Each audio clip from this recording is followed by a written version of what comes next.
Hi, on the Woodpecker today. I continue working on my mitre saw station.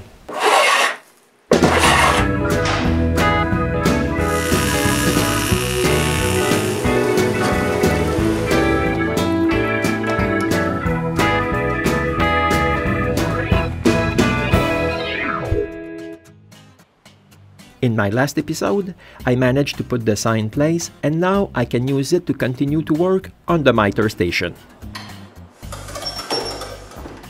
After a last check, I can confirm that this will be more than good enough, and I can start to build the fence. My fence is inspired by a shop notes plan.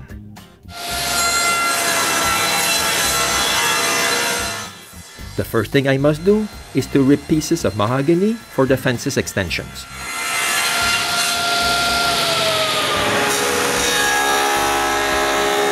Then I can make rabbets for the T-tracks.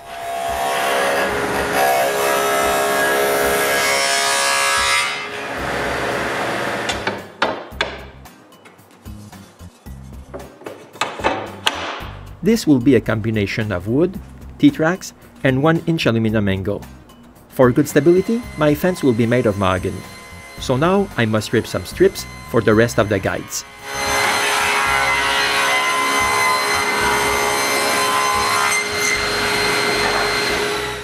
Since it's all recycled wood, I run all the strips through the thickness planer. Then I can rip them again to the right width.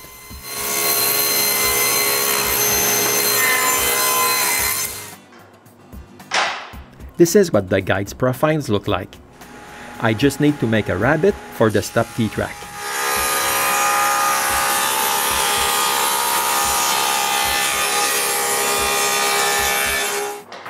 And that's all the pieces for the fence.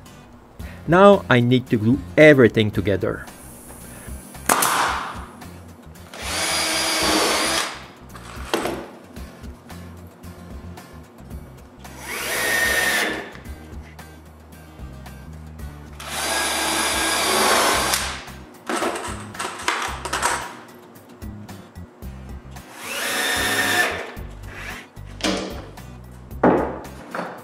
One done, one more to go. When the glue is dry, I notice that it's a little too tight.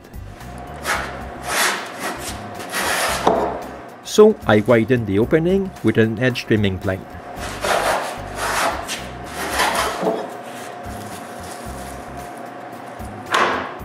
When it's perfect, I can cut the fences to the right length.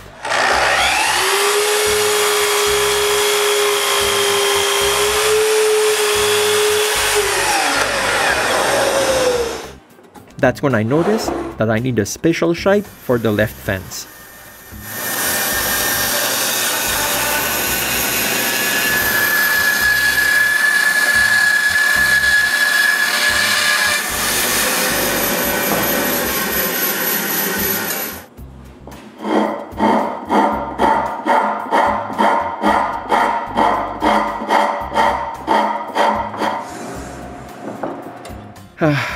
It's better like that. Now I can glue a piece of formica on the front of the fences.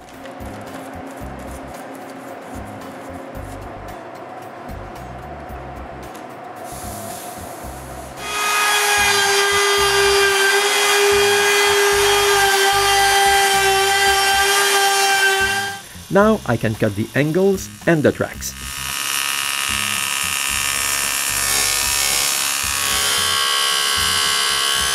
Wearing safety glasses is not an option while cutting aluminum. I also have a special angle cut that I do with the jigsaw.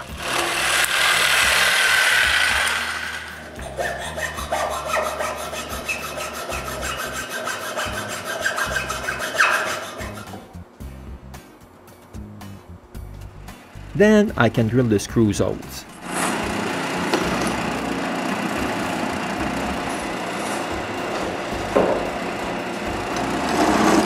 With a bigger bit, I clean and chamfer the holes.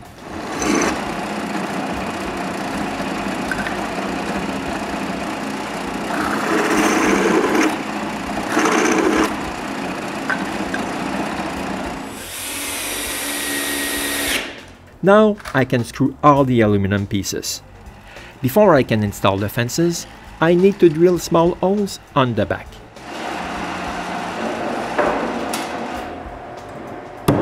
Using a straight edge aligned with the saw, I place the guides in place and nail the fence through the holes I made.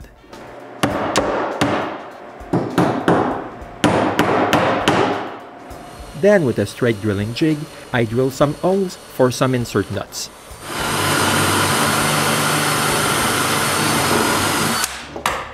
And chamfer each hole.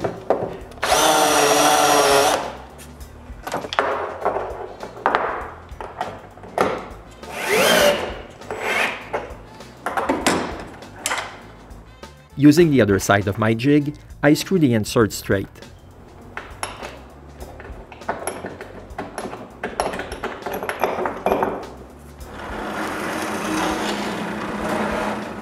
Now I can go back to the drill press and re-drill to make those small holes bigger.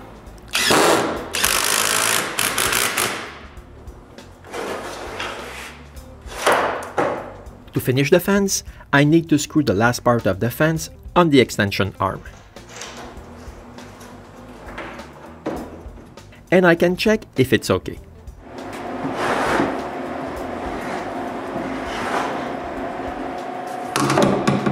I bought a shop vac hose to collect the sawdust. Now I must drill a hole for the hose fitting. But I don't have a 2 1/4 inch bit. So I drill a 1 3/4 inch hole. Then on the router table, using a 1/4 inch rabbet bit, I widen the hole. Now I must remove the rest. To do so, I use a flush trim bit.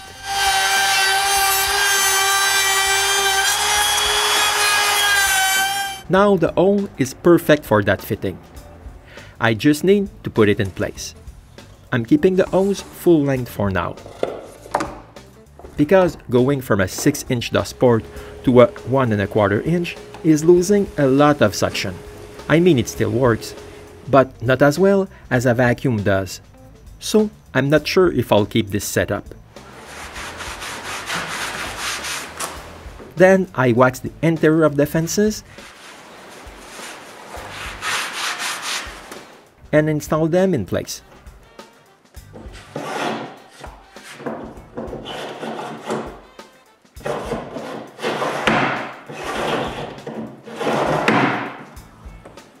Now I must mark the placement of the measuring tape on the fence. I make a mark at 13 inches on the stick and transfer this measurement on the fence. Then I can stick the tape at the right place.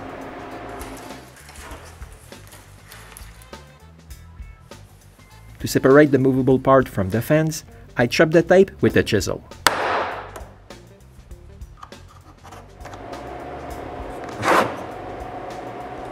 The extension is a little bit different. I must stick double-sided tape on it before I can stick the measuring tape. To be honest, I don't like this tape. It's bowed like a normal tape and it doesn't have metric measurements. When I'm done, I can use the stop to chop a piece of wood.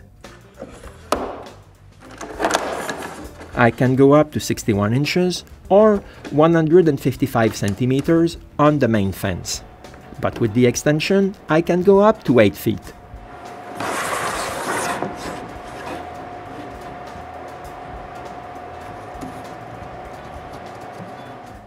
Now I must do the same thing for the right side. But if I want to cut small pieces, I have no stop. So I'll take another piece of wood and make a stop for small pieces.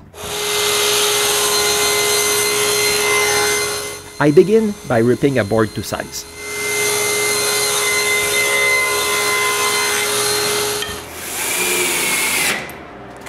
Then I screw a piece of T-track on top. A T-track has an 8mm slot on the top, which is the same as the width of a domino. So So, to keep the small stop aligned with the main fence, I make some domino mortises. Then, I cut the dominoes to size before drilling 2 holes for the T-bolts.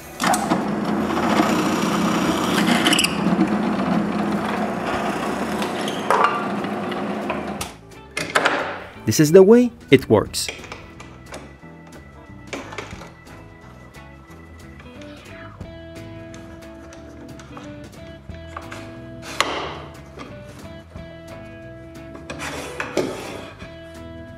I can even move it to the other side if I want.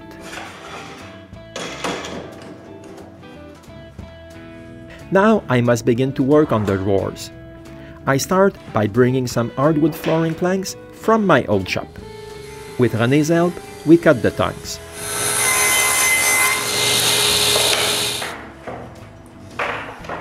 When they're all cut, we can remove the grooves.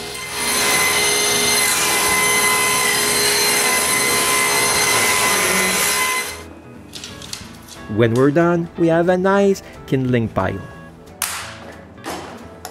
Now, I must glue 6 planks together to make the sides of the drawers. Then, it's just a matter of clamping them together and waiting to the next day to continue working on them. The next day, we had the last snowfall of the season. It's April. I wish the snow could go away so we could finish the exterior of the shop.